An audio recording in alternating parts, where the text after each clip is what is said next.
All There we right. go. Yeah, it's done. We'll just go Talk a down. little louder, I'm a little hard of hearing. Okay. Nice and loud, guys. Everybody else commute. We'll move the mic a bit closer. All right. The date is July 29th, 2020. Time 3:55. The name of the person being interviewed is Lou Gasparini. I'm just going to go do a rundown of everyone here: Nick Haywood, Kyle DeSantis, Liam Payne, Perry Marino, Jeremy DeFabio. Mr. Gasparini, if you'd like to state your war, your branch of service, your rank, and where you served. Okay, I was in the Army. I served overseas in the Far East for 2.5 years. I went to Korea as a specialist to learn about infiltration and research. And the windup was I wound up in a rifle company, the 23rd Infantry Division, 2nd Division, and got over in Korea in March of 53 and stayed there until August 15th of 53. I was TDY, special duty. The time I was there, I was supposed to learn infiltration and learn how to do that, and more or less like spy work. And the windup was I didn't do that. I wound up being a rifleman in the Company 4 in the 2nd Division, 23rd Infantry Regiment. After August, when they signed the peace treaty, I was sent back to Okinawa, where I finished my rest of my time. Let's see, what can I say? What it felt like when I got over into Korea, had all my combat equipment and everything, was assigned to Company A, 23rd Infantry Regiment, 2nd Division. The regiment was just coming back from the prison camp in the island, where they had an uprising over there, and the 2nd Division was sent in to quiet everything down, get everything back in order. I didn't go there. I was waiting for them in Ijambu. That was where the base reserve area was. When they came back from their prison of war camp and straightened out everything, we got instructions that we were going to go up to the line, and I believe it was behind Arrowhead. I'm not 100% sure anymore. It's been a long time. And when we got up there and they assigned us to companies, I was with the Company A, 4th Platoon, and we were put on the line to stay and see what was going to happen at that line. And most of the regulars that were guys that were U.S. draftees and some regulars that were there, when it came nighttime, they said, let the new men take the night watch because they're not going to sleep. And they were 100% right. Well, I can remember around 2:30, 3 o'clock in the morning, sitting out there on the line and looking, and I could just swear I saw this bush moving up, and I'm looking at it and looking at it, and I say, geez, that looks like something moving down there. I watched it for a couple of more minutes. That is something moving. So I took a crack at it, and the next thing you know, the whole line opened up, and walking this sergeant come running out, hold your fire, hold your fire. Who started this thing? I raised my hand and says, I did, Sarge. What's the matter? You can't tell a bush from a person? So I said, well, it looked like the bush was moving. I said, I was a little nervous about it. And I figured, well, let me open fire this way here. If it is somebody coming, at least we're awake. We're not being caught sleeping. So he gave me a little chewing out. I said to him, I says, well, Sarge, I just felt it was better that we came to a conclusion that it was nothing or it was something. I just wanted to be a little more prepared for the incident. And that's how that first night, I was scared, no two ways about it. That was the first night on the line. And most of the time we were sent in blocking positions. When, in other words, when there was a company or another regiment or army group was covering the hill, or was a heavy fighting going on in the hill, we were brought into these blocking divisions, where if the hill got lost, we were going to be the ones to stop them. Well, we were lucked out. Most of the guys did hold that. The two times that I got a little nervous about it was when Pork Chop Hill, when they were up there fighting on Pork Chop Hill, and it looks like they were going to lose the hill because they were running out of supplies and everything else. And Pork Chop Hill had no value whatsoever. It was just a matter of whether the Koreans wanted to see if we were going to be man enough to hold that hill, even though it had no value. They were willing to sacrifice their men to come to see what we would do. Well, the windup was that we did hold the hill. They did send reinforcements, and we were put in a blocking position for that hill. And the next time on a big fight was somewhere around June, April, May, June. I think it was somewhere around June. There was 3 hills that were called Tom, Dick, and Harry. Well, the 3rd Division was up on Harry, and they were in heavy battle, and they wanted to hold that hill. They didn't want to lose that hill. I remember I was on guard duty back in reserve, and as I was walking my guard duty, you could hear the shelling and the firing that was going on, the artillery and everything. It was really heavy all night long. Then early in the morning, they loaded us all up, and we went to Outpost Harry, and we were put in a blocking position in that Outpost Harry. But the 3rd Division, they took some shellacking, but they held that hill. And I was amazed because they were running out of supplies, they were running out of ammunition and everything else. Did we disappear, or do you still hear me? We are still here. Oh, okay, because Okay, it not faded sure. away on me. I couldn't see anything. Yeah, we should also, are you seeing all of us, or are you just seeing Kyle? I'm only seeing Kyle. I was speaking with him, and then all of a sudden the screen went black, and there was just a little picture in the center. Okay. That was my bad. I just had to get something. We're all good. Oh, okay. Now I can see you clearly. Liam, if you want to start with section 1, you're all good now. Okay. Hi, I'm Liam. Nice to meet you. We'll start off with just something quick. So why did you decide to join the Army? Well, my wife, we were engaged to get married, and I felt that my number was going to come up on the draft board soon. And the thing is, I was getting impatient. She was getting impatient, worrying about if I was drafted, what was going to be. So I decided that I would join and get it over with. So I joined the Army. It was a 3-year hitch. I took my basic training at Fort Dix, New Jersey. And when my basic training was over, I got my orders to go to FECOM, Far East Command, and was sent to California, Camp Stoneman. And in Camp Stoneman, we hung around, really not doing very much of anything, just waiting for the orders to come to see which ship we were going on and everything else.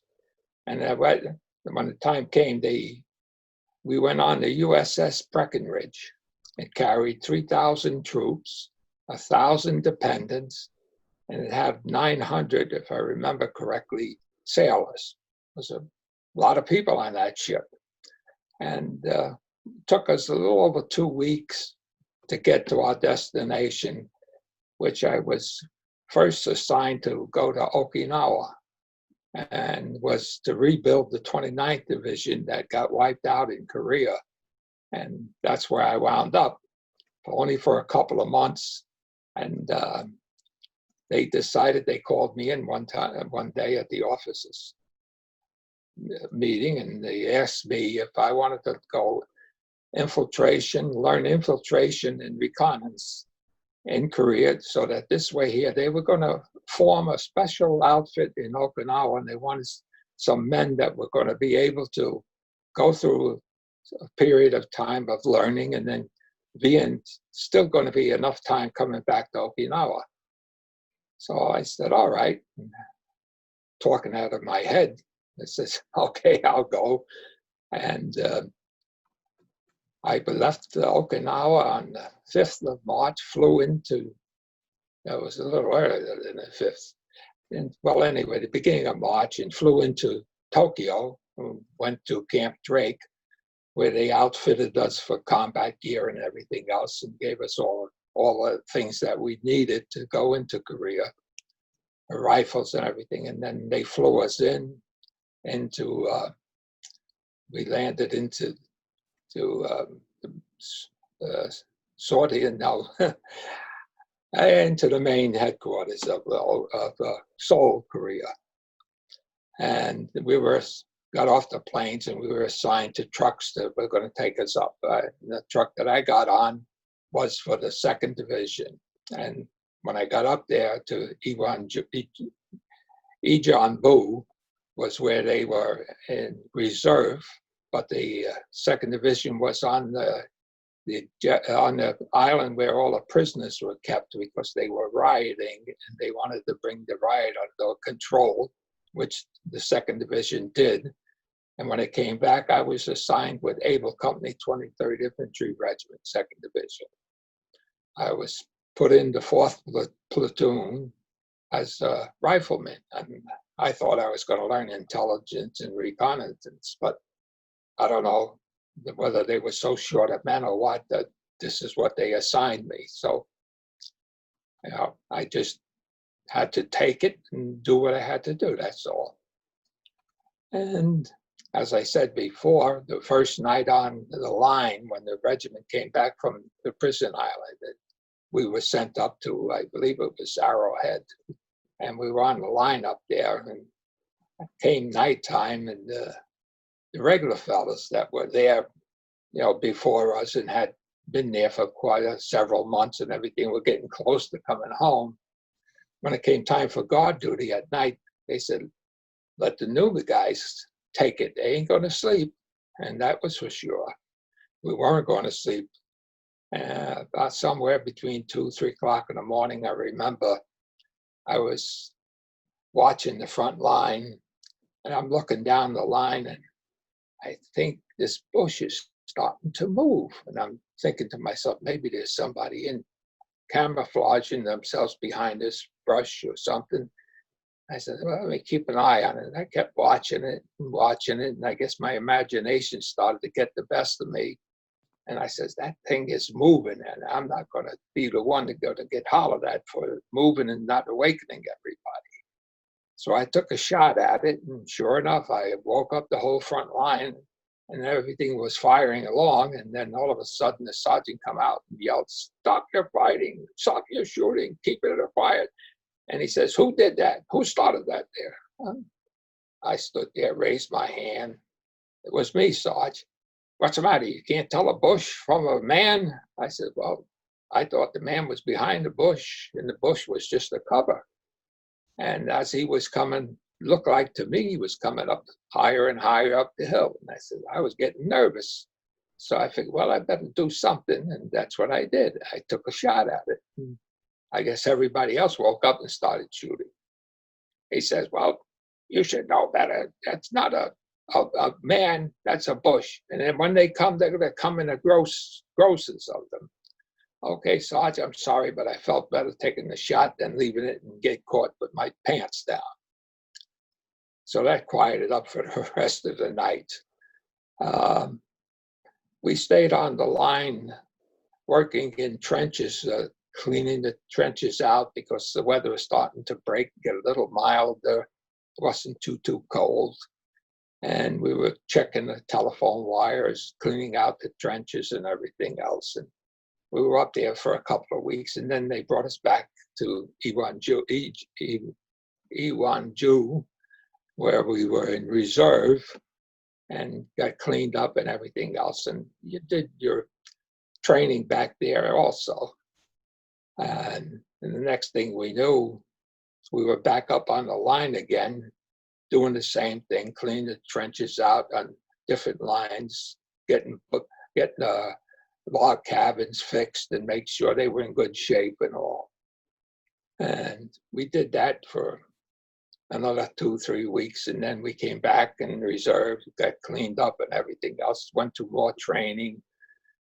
And then somewhere around June, the beginning of June, I think it was, they had that battle for Pork Chop Hill. And I forget what outfit was up there, was holding it. And in reality, Pork Chop Hill had no value whatsoever. It was just a hill that was picked on, and we went up there, not us officially, there was another regiment up there, was defending it. And the North Koreans wanted to know if we would sacrifice to hold that hill of no value to make sure that we were confirmed to the commitment of getting South Korea free. Well, the windup was that they finally decided to keep that hill. Although the Koreans and the Chinese, they made a hell of a fight trying to get that hill. And we were brought up in a blocking position. And we were up there for 4 or 5 days, and they brought in more reserve. They were going to keep that hill. They resupplied the hill and the outfit that was up there. And after that was over, we went back down to the camp, Weejambu, and we cleaned up again and went more training at the base there. And there were 3 hills called Tom, Dick, and Harry, which the 3rd Division was up there. And they were defending that hill, which was kind of important. They didn't want to lose the hill. And they decided, I was on guard duty this particular night, where the heavy action you could hear as I was walking my patrol. You could hear the artillery going off, and there was an awful lot of artillery being used up that night. Then by morning, we were all loaded on trucks, and we were brought up to that position. And our 2nd Division, we got in the blocking position behind Harry, and we would hold that position in case the 3rd Division couldn't hold it. But there were some strong guys up there because they held that hill. And the Chinese and the North Koreans didn't break through on them. But they took us shellacking like nobody should have had to take. But they held it. And, back and forth to different positions for blocking and stuff. But the night we were on the line, when they were going to sign the peace treaty, and that was on July 27, 1953. The peace treaty was to go into effect at 10 p.m. in the evening. And we were on the line itself. I forget which hill we were behind. And there was a lot of heavy fighting going on because the Koreans were trying to gain more territory. We were trying to hold all the territory we had and not lose any of it. And then at 10 o'clock, everything fell quiet, became real quiet. And there was a trumpet blowing in the distance, and you could hear it, and it was playing taps. And being so quiet and hearing the taps, and guys all saying it's over, we're at peace now, no more fighting.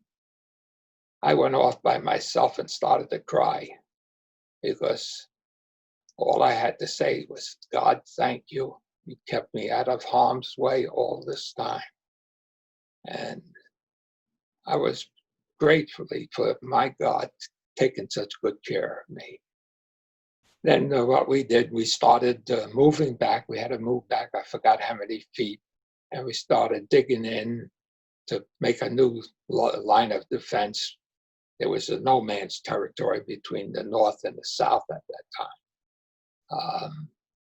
And after we did all of that work and everything, on August 15th, I went back to Okinawa and waited for them to decide what they were going to do with this infiltration and reconnaissance outfit. What they wanted to do mainly is they wanted to teach Okinawans how to be infiltrators and gather up information throughout the Far East from other countries and whatever. And we were waiting for Eisenhower to give the approval, which after about 2 months of being with this special outfit, they called us the 110th Smoke Chemical Battalion. It didn't materialize, so we were broken up and sent to different places. I went to the military police as a duty mechanic, and I finished my time there and then got to come home and was very nervous about coming home. I can remember one of the fellows that was, we were in Camp Kilmer waiting to get our discharge papers and everything else. And they gave us a weekend off. And this one fellow lived in New York. He says, "Oh, my brother's coming to pick me up. You want to ride back to New York?" I said, "Boy, that would be fantastic. I can take the train home from there." I got in the back of that car and I was petrified by the music, the rock and roll music, and the way it was being bounced around and everything. I thought, my God, what's happened to this country? What music were you used to before the rock and roll music? What were you? Well, I was used Was to it the big big band, band? 40s Big band. music. You know? Okay. But I'll tell you, I was scared sitting in the back of that car. I just couldn't sit. I couldn't figure out what happened to America. But eventually, I guess I got used to it because I came home and was happy to be home. See my family, my wife to be and everything. Had our wedding date all set. She did all the work. I did all the smiling. Yeah. And from there, the only other time I did get nervous is when Vietnam broke out. I got a little nervous, you know, after being in the Army for a few years and then coming out, and there was a few years of peace there. I was worried that I might get drafted. But thank God I didn't get drafted. Them guys had a hell of a time fighting that battle. You know, at least we knew in Korea, anything that was in front of you was your enemy. Guys in Vietnam, all they knew was 360-degree fighting front. They didn't know where, who, when the enemy was going to come at them. I was sure happy I didn't have to go there. Yeah. Anything else I could tell you? Maybe who's going to do segment 4? Who was going to do that? Is that Nikki? Yeah, that was Nikki. Maybe you could jump into after service a little bit.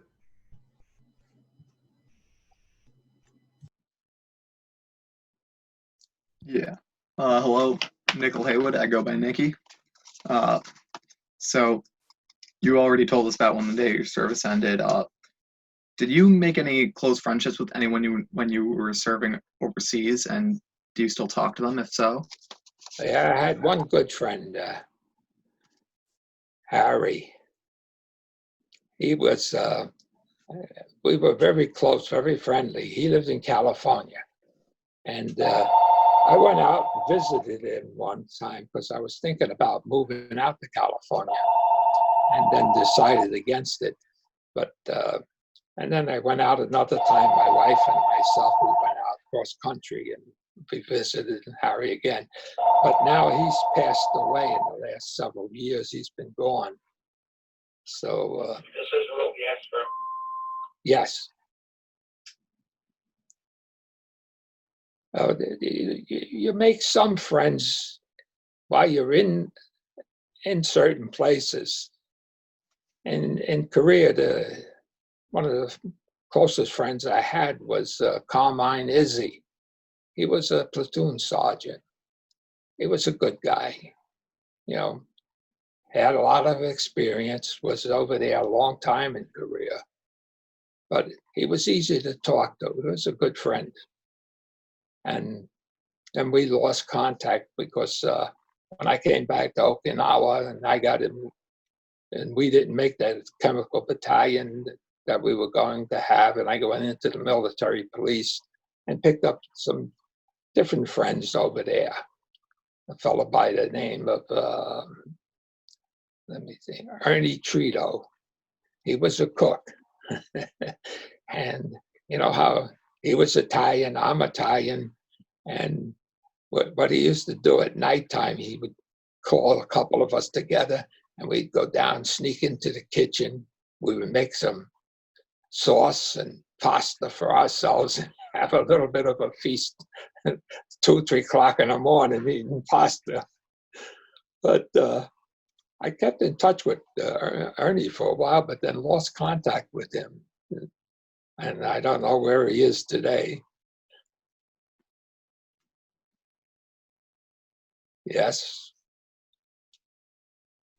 I'm just writing down some of the stuff that you said for the interview. Excuse me, I didn't hear you. I'm just writing down some of the things you've said. Oh, I'm sorry. No, you're all right.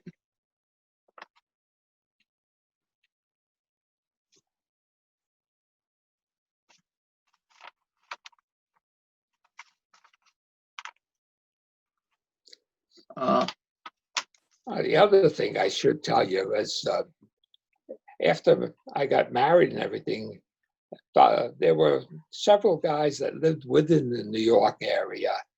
And every year we used to get together and go to a movie, a show or something, go out to dinner. And we would all be walking up the street down in Broadway and stuff like that, singing Japanese songs. I remember this one night, a cop came up to us and wanted to know what we were doing. I said, we're not doing anything. We're just walking up and down the street singing some Japanese songs. Well, don't make too much noise. You're disturbing people. But that lasted for a couple of 3 years. And then that fell apart because then the guys started moving away, were married and moved to different positions and stuff.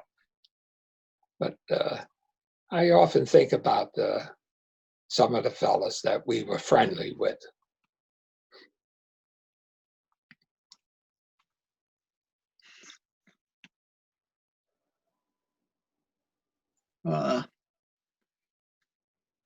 Now I have one final question for you.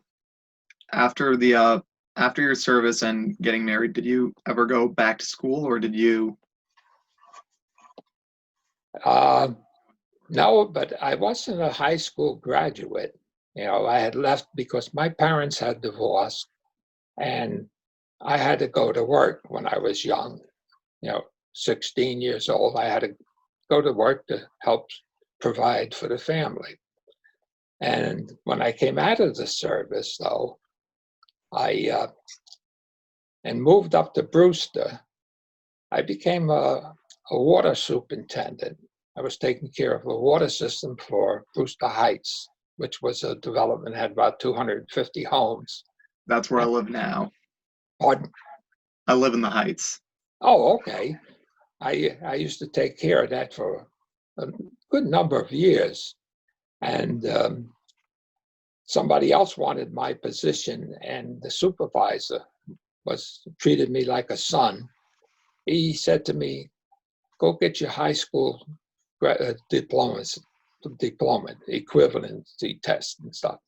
So I did some studying, and then I went and took my high school equivalency test. And thank God I did pass it.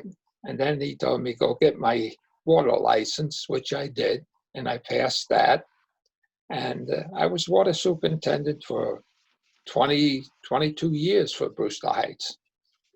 And then things changed, and I got a little annoyed because there was so much work that needed to be done on the system, and they weren't too happy the way I wanted to do it. So I left that position and I didn't worry. I took a position. I had my own plumbing and heating business, but then I developed so much arthritis in the shoulder and I couldn't get under the sinks and everything. My younger brother worked with me, so he took over the business with his two sons. And I went to work for the village of Brewster as a water and highway superintendent. I was there for about 5-7 years. And then I retired from that position.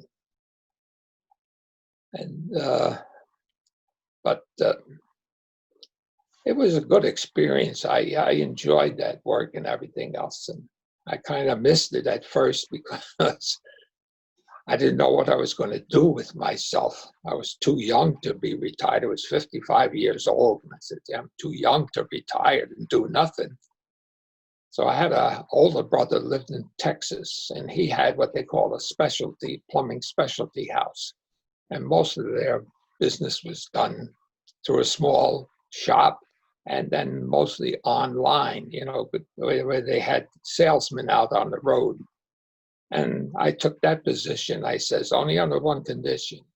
I says, if I work and I sell and get a commission, fine. If I don't, I don't. I said, but I don't want to be told that you got to do $25,000 a week or make this much money every month. I says, I just want to take it nice and easy. Yeah, do whatever you want. And the windup was I was 30 years with them like that. And actually right now, because I broke my arm, I fell and broke my arm in the firehouse between the elbow and the shoulder. I had a shoulder replacement done about 20 years ago. And when I fell in the firehouse, it broke right at the bottom of the rod that was put in my upper part of my arm, from the shoulder to from the elbow to the shoulder. They had to go in there and put a spring assembly and tie it up so that the bone would heal. And I've lost about 75% of the arm use. I can't raise it up above my head. I have a hard time writing. I can hardly read my writing unless I go very, very slow. And as a salesman, that's no good. People want you to write things down. I can't write fast enough. And the old memory is not as good as it used to be.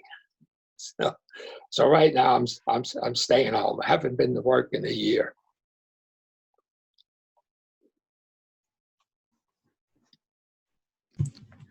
All right, I'm going to ask the final few questions. Just going Yes. to be wrapping it up. Has your military experience influenced your thinking about war or about the military in general? Yes. When a nation goes to war, you go to war for a reason. And when the nation that's on the opposite side of you has to defend itself. I always said there are no winners in a war. Yes, one side loses, the other side wins. But look at the cost of lives that are lost on both sides. We fight for what we believe is right, but it's a very high price to pay for what is right, when really both sides loses. I've always felt that way. There are no winners in war anymore. You lose, both sides lose.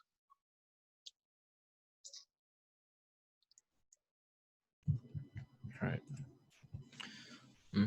How has your service and experiences affected your life? I believe my time in the military was very advantageous to me. I learned how to take care of myself. I learned how to read signs in the wilderness. I learned how to save myself. I knew what things you could eat, what you couldn't eat. I know how to follow the directions, to find places, things that I don't think I would have learned in just regular civilian life. These were things that I learned for survival. And I always felt it was a great thing. I felt very strong that the military should have never stopped its drafting. I felt that the military should have had that every young man should have went and served 1 year, because there is a lot of things you can learn in the military in the 1 year period. Not to go to fighting and go to war or anything, but to learn this, the regular things to save yourself, save your family, how to read signs and everything else. It had a great advantage, I believed. Final question that I have for this interview is there anything that you would like to add that we have not covered so far? No, I think you've covered pretty much most of everything I can think of, and I hope I gave you the good enough answers that you could make use out of them.